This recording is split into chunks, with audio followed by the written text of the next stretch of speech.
Diqqat, tezkor xabar! Migrantlar uchun ajoyib yangilik. Endi Rossiyada migrantlar uchun bepul bo'ladi. Assalomu alaykum qadrli mehmon, videodan to'liq xabardor bo'lish uchun videoga like va podpisyasiya tugmalarini bosib qo'ying. Migrantlarga shoshilinch tibbiy yordam bepul bo'ladi. Rossiyada muhojirlarga favqulodda holat yoki kasallikning kuchayishi vaqtida bepul tibbiy yordam ko'rsatiladi. Bu haqda Rossiya Federatsiyasi hukumatining qarorda aytilgan. O'tkir kasalliklar, surunkali kasalliklarning kuchayishi holatlarida tibbiyot tashkilotlari tomonidan shoshilinch tibbiy yordam xorijiy fuqarolarga bepul ko'rsatiladi, deyiladi xabarda. Ushbu qoida Rossiya Vazirlar Mahkamasi tomonidan qabul qilingan chet elliklarga tibbiy yordam ko'rsatishning yangilangan qoidalarida belgilandi.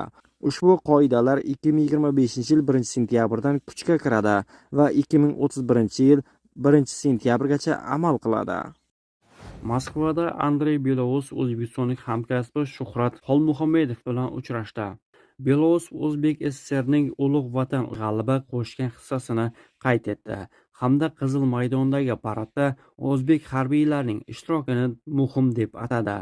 Tomonlar 2026-2030 yillarda harbiy sohada Rossiya va O'zbekiston o'rtasidagi strategik sheriklik dasturini amalga oshirish rejasini imzolashdi.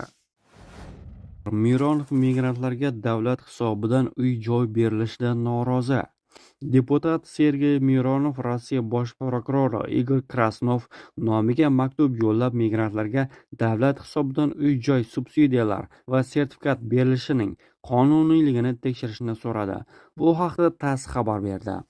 Rossiya Federatsiyasi fuqarolarning huquq va qonuniy manfaatlarini ta'minlash bo'yicha sababdor shaxslar harakatlari subsidiya va uy-joy sertifikatlarining qonuniyligini tekshirish uchun viloyat prokuraturalariga ko'rsatma berishingizni so'rayman, deyiladi deputat maktubida.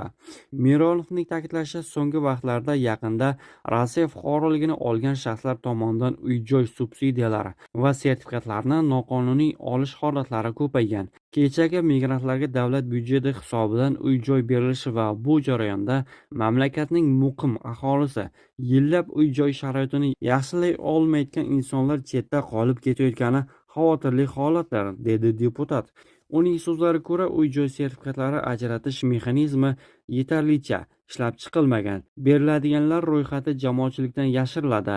Mironov bu sohada jamoatchilik va korrupsiyaga avj olayotganini ta'kidladi.